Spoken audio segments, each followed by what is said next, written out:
just want to review I like to call it staged reperfusion, and again, we're just focusing on the anterior circulation here.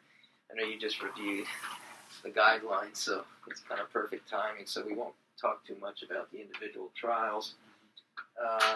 And I have some cases here that we'll talk about. The one thing that's really sort of the key factors in the cognitive process of deciding who is a patient for thrombectomy after IVTPA, obviously last time normal. Currently, as we just found out from the guidelines, it's recommended obviously that we have a 3 and 4.5 hour window for TP. We now have a 6 hour groin puncture time. So it may be difficult to do. It may be difficult to do if you have somebody right at the 4.5 hour mark at night. Obviously, there's wiggle room on that. Age, as I'll show you, plays a role in patient selection. Medical comorbidities, including the baseline neurological modified Rankin scale. And then there are radiographic factors that have to be weighed into the decision, including core infarction volume and location of arterial occlusion. I think just to refresh your memory, modified Rankin scale is a measure of function, not physical deficit. And 0 is no symptoms, 6 is death. In all trials looking at staged reperfusion, a modified Rankin scale of 2 or less was considered a good, favorable outcome. 2 is slight disability. 1 is no significant disability despite some symptoms residual from the stroke. Once you get 3 and above, you're getting into the realm of moderate disability. Now, one of the clinical scales that I like to use is the Thrive score, which helps you delineate what the potential outcome from thrombectomy might be. Now, it's never been looked at in terms of staged reperfusion, but there are retrospective studies looking at outcome from TPA and also from thrombectomy alone. And it's a 0 to 9 scale. It weighs into the baseline NI stroke score. The higher the NI stroke score, the more points. So you can see it's obvious that somebody who's greater than 21, less likelihood of better outcome from a thrombectomy. And it kind of goes along with core infarct size as well. Age plays a role. Under 60, good. Above 80, less inclined to have a favorable outcome. And then we have clinical medical factors. These are premorbid diagnoses of AFib, diabetes, hypertension. AFib, probably in large part because the emboli tend to be larger, and hypertension and diabetes, probably in part because they have poor collateral flow, they have more diseased arteries. And we know that diabetics may, especially if they're hyperglycemic, have a slightly higher risk of bleeding in the brain. So I like to use that as a tool. This is a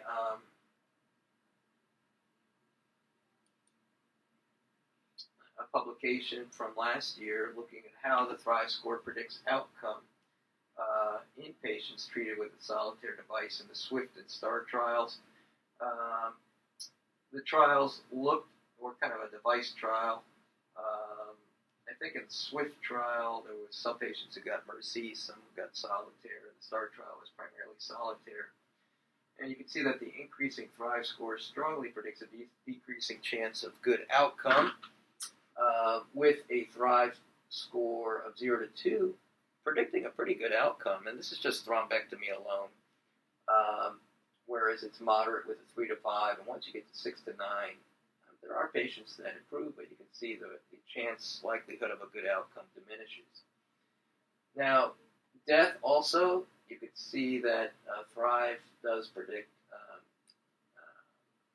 the risk of death in 3 months from the stroke following the procedure. And again, This 6 to 9 sort of portends a poor prognosis. So somebody with a score of 6 to 9, you've got to weigh that into consideration when considering stage reperfusion.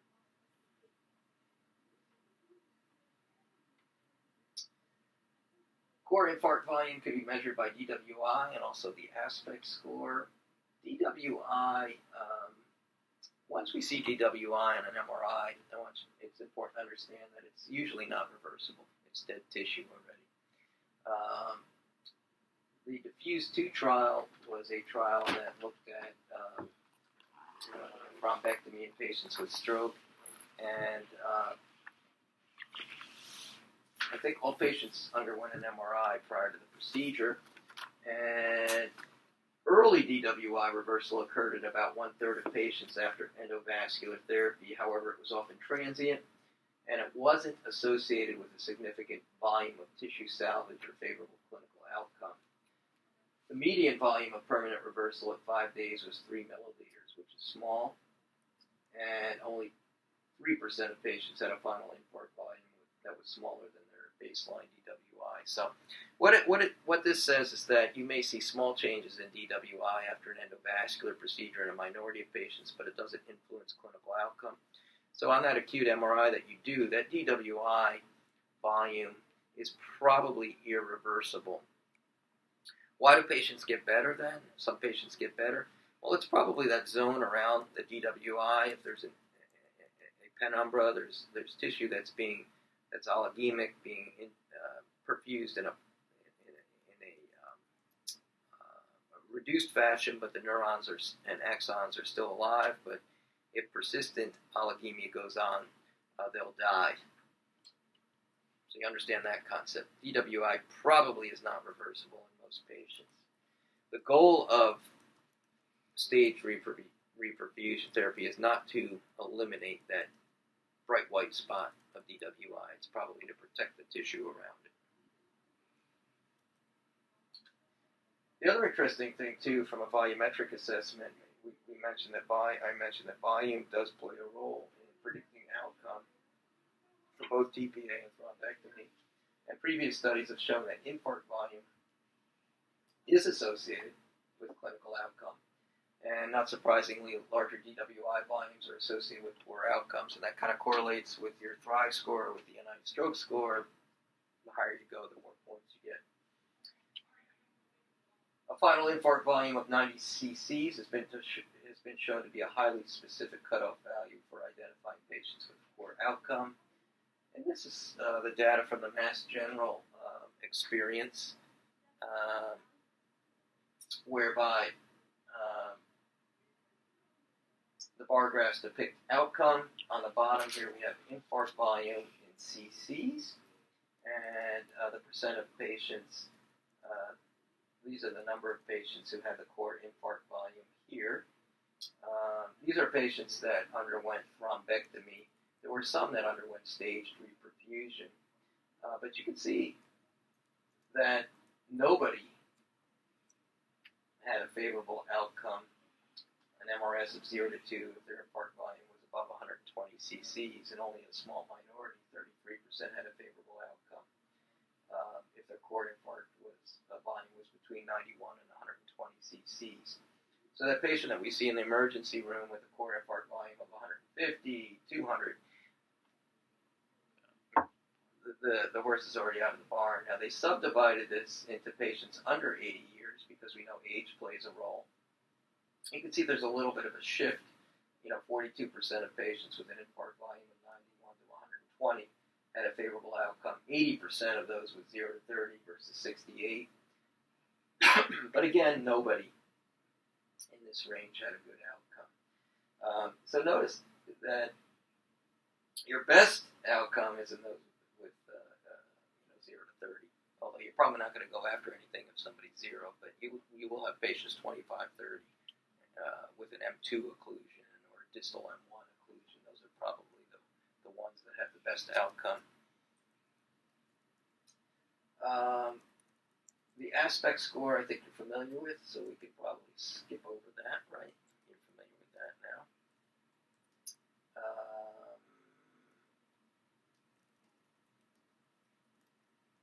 when you do the aspect score, the key thing is to remember you are allowed to window. When you're looking at the CAT scan first for an early hypodensity, you know, the one that excludes a patient from TPA, right? An early hypodensity more than a third of the MCA, that you don't window, all right? That's just on regular windows. But to calculate the aspect score, you window it and look for that dark black gray sort of patch. So what's interesting is aspects also independently can predict outcome from stroke. Probability of an excellent outcome, MRS of 0 to 2. Generally, if it's 6 or above, you start to get into the better outcome ranges. And we know now that 6 or above seems to be a cutoff. I'm not going to go through each of these studies just because I think you're familiar with them now. And I think you're probably familiar with this also. Arterial occlusion is important. Generally, we think about doing a stage reperfusion if there's an ICA occlusion, M1 occlusion. M2 becomes patient selection. I think also distal M2, very distal M1 also becomes a little bit, you really have to select your patients appropriately. So you probably are not going to do the procedure on an 82-year-old here with AFib, diabetes, hypertension, because of age, higher Thrive score, lower propensity to respond to the outcome. I'm going to skip over this because we kind of talked about that today. And I think you understand the difference between a stent retriever and the old one, so we don't have to go over that.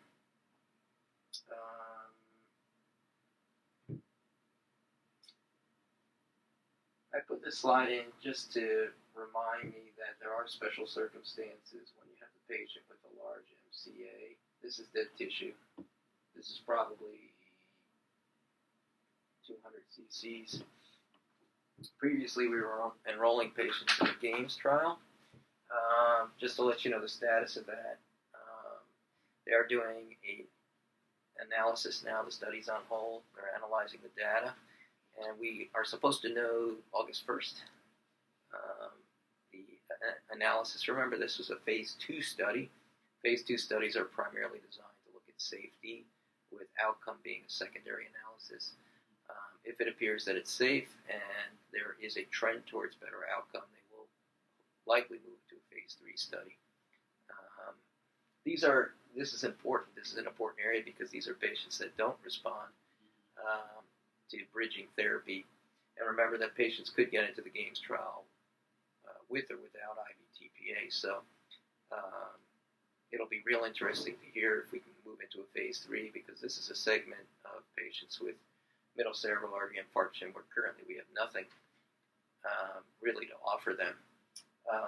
At our site, and if you remember what's interesting in the GAMES protocol, patients were eligible if the volume was above 83 cc's, so it kind of correlates nicely with the slide that I showed you with respect to poor outcome if DWI is above that volume measurement. And as we talked about this morning, ICA occlusion in the stent retriever trials, patients could get into the studies if they had an ICA occlusion. It's a technically more challenging procedure because you got to navigate your wire through an occluded artery. The occlusion extends up to the ophthalmic artery, and then you got to go get it with a stent retriever. Sometimes what they'll do is they'll remodel this as they go up with angioplasty. It adds time to the procedure. There's a risk of reembolization. I think what's going to happen is each institution is going to have to decide if they want to exclude or include patients with ICA occlusion for intervention. For intervention, yeah. So do we include them right now? Well, we're going to have to, I think, in light of the guidelines, I think we're going to have to meet with Dr. Siragusa. Okay. You may find that some of the attendings don't want to. Some may. It may be attending dependent, which is okay. These are tricky cases. So, that's that. This is my one stroke cartoon. So let's just take a look at a couple cases. So this is case one. A 58-year-old man. Last time normal was 2 hours ago. He has an expressive aphasia and right lower facial weakness, plegic right arm, NI stroke scores 11. No medical contraindications for TPA, doesn't have a history of hypertension. So, kind of what I like to do is just calculate his Thrive score here. So, it kind of helps you.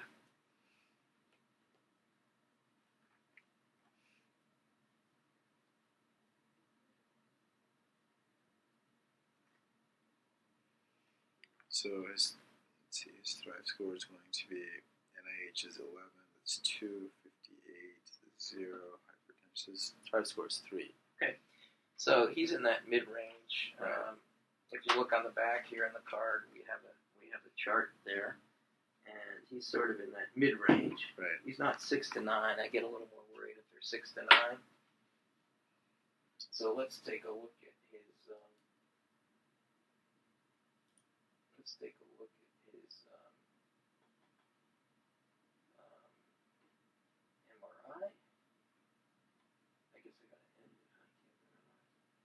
Just escape. Yeah.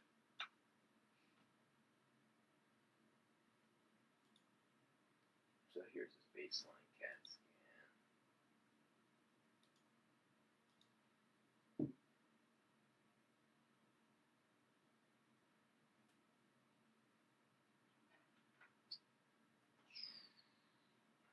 Yeah, you might see a little hypodensity here, but it's a tough call.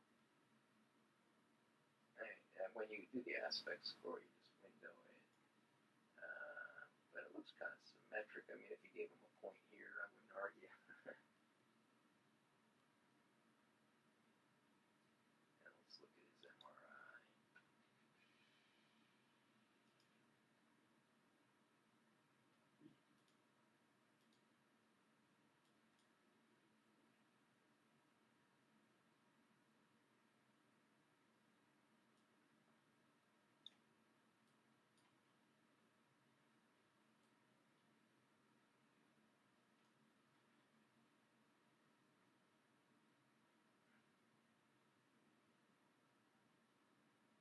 What's interesting is you can see a little bit of an early change up where maybe that was on the CAT scan. We may have seen, the basal ganglia is very susceptible to ischemia because it's all gray matter. What I can tell you is this measured 68 cc's, and you kind of got what it looks like is more of a distal M1 occlusion because the internal capsule looks like it's spared. And then you have the lateral lenticular striates here being affected. The lateral come up into the central semio valley. And here's his MRA. You can see here, sure enough, it's more of a distal M1 occlusion. So one thing to maybe read up is the difference between medial and lateral lenticular striates. The medial lenticular striates supply the internal capsule. Yeah. The lateral supply more central semio valley.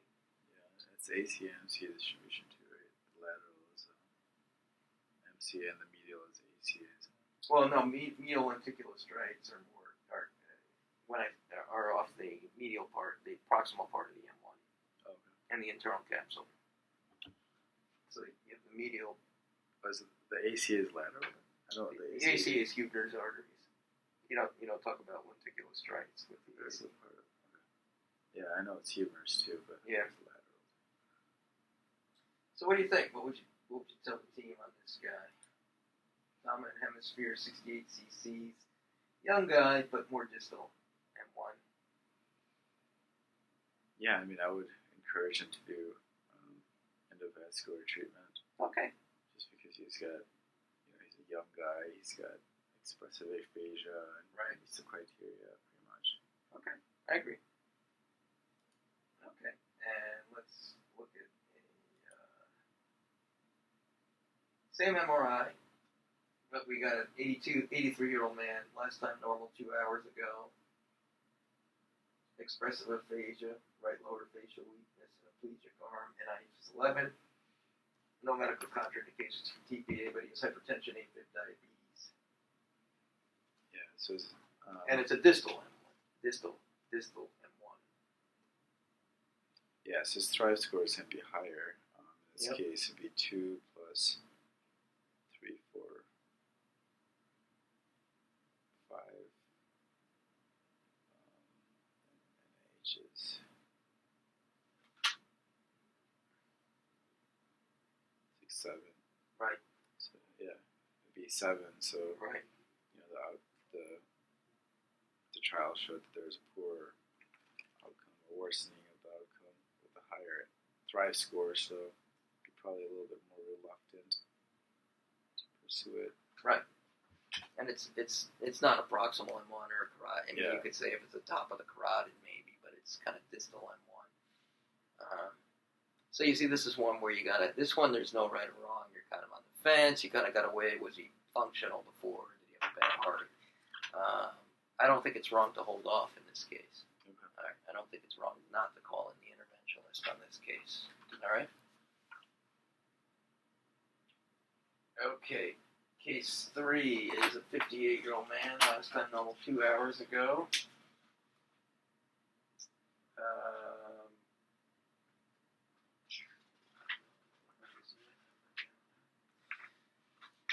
Right gaze deviation, left hemiparesis, NIH stroke score 12, no TPA contraindications. He has a pacemaker and a history of diabetes. How are you going to handle him? So it's 58 last time. So pacemaker, history of diabetes. Alright, so he's NIH is 12, which is 2, that's 50, 0, diabetes 3, so he's 3 is his Thrive score.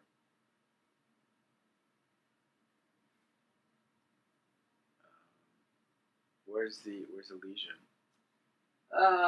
He's got a right hemi. He's got a right gaze deviation, left hemi, so it's right middle cerebral artery. Yeah, but it's like proximal distal M1. Well, how are you gonna? Yeah, let's assume. See, you can't do a pacemaker. He has a pacemaker, so you can't do an MRI. So how are you gonna kind of assess? Oh, you can do a CTA. Right. Let's say it's a proximal M1. How are you gonna assess the infarct size? Oh, you have to do the aspects. Right. Yeah. So it depends a lot if it's 7 versus 4. So this is just a case where you're gonna really have to go back to your baseline CT and just wheel it. All right. Case 4, 48-year-old man, last time normal 1 hour ago, mixed aphasia, right hemiparesis, NIH stroke score is 18. No medical contraindications for TPA. Let me put his MRI in.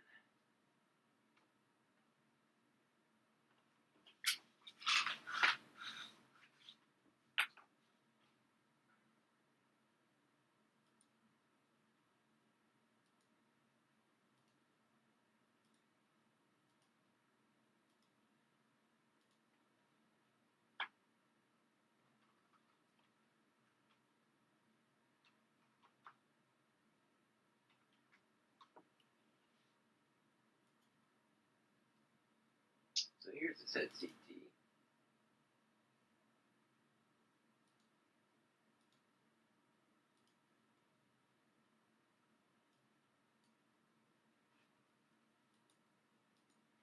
This is an interesting case. Just tell me. Yeah, one side. See the hyperdense sign there? So remember there were some people who used to say, oh, it's a hyperdense MCA, we got to bypass TPA, let's go get it. Right? In Chartail, you remember people talking one thing. Would you still treat him with TPA? Yeah. Okay. Treat him with TPA, he's got a hyperdense MCA. And let me show you his CTA.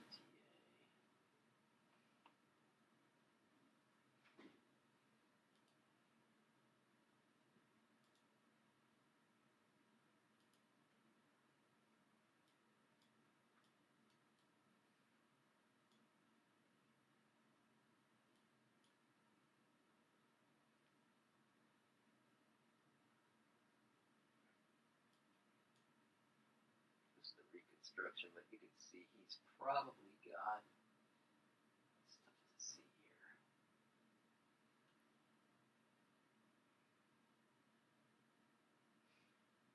You just probably R1 would be the best. Yeah. The fourth one. Let's see if that one goes. I'm not sure that's the head. Oh, you're looking for Yeah, there we go. So it appears that the middle cerebral is filling here, Yeah. but it may be coming from the ACOM. See that? Mm-hmm. And what I think he has is the top of the carotid occlusion. Oh, yeah. I don't see the carotid prolapse. Yep. And maybe here you can kind of pick it out. It's probably going out the ophthalmic here. Right here. Alright, so, you could say he's got collateral flow, but, he's got the top of the carotid occlusion, so you're going to want to do your MRI, right?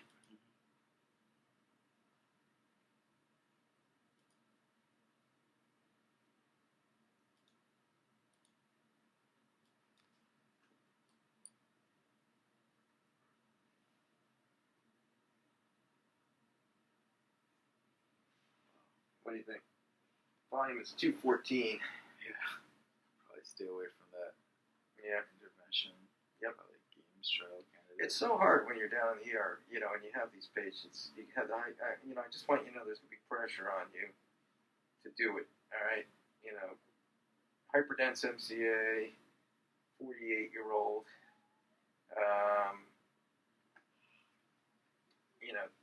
Mixed aphasia, right hemiparesis. But the likelihood of any good coming from it is probably nil. This is dead tissue, and the likelihood of doing harm is not, probably obviates any potential small benefit. As I showed you, if you just remember that graph, under the age of 80, Right. above 120, nobody has a favorable outcome. So these are tough cases. These are ones where if radiology gets their hands on it, Siragusa sees it, he may say, I can do it. I can do it. They're kind of looking at more at the pictures Right. rather than the clinical scenario. I don't think it's wrong. And Dr. Glassner may say, let's do it. We got to do it because he's going to be accepting the patient. So this is one where you've really got to kind of be the voice of reason. And I don't think it's wrong to say no. The horse is out of the barn. I label him as being 48. He's really 63. I just put that in for educational purposes. But, I think if the family wanted everything done, this is where you got to kind of convene with, Dr. Rauer, Dr. Sandu, talk it over with the interventionalist. You got to say, the volume's this. I know the chance of a good outcome is nil. Technically, do you think you can do it? And they'll say yes. I can get that easily, but you've got to say, is it really going to help them? All right. So this is where you're really going to have the discussion, with the team. Try to get everybody on the same page. If the family's, and this might be a case if he's 45, 48, you kind of present the information to the family. We can't guarantee anything good is going to come of it. It may be harmful, but if they say, I don't care, do it, it may be enough for the interventionalist, to do it. Okay. All right. So this is a tough one. All right. You got it? Got it. So, I'm just going to conclude that, proper patient selection is the key. All right? That's what your role is. Proper patient selection. It's not everybody with an MCA occlusion. It is key when deciding to utilize a staged reperfusion approach to treating a patient with an anterior circulation ischemia. Advanced imaging will leave an X greater than or equal to 6. Consider associated clinical factors, which the Thrive score helps you with. Look for an ICA, M1, or M2 occlusion in selected patients, M2 occlusion. And these are the kind of cases where, when you're in the ER supervising the residents, these are all the moving parts, take into consideration.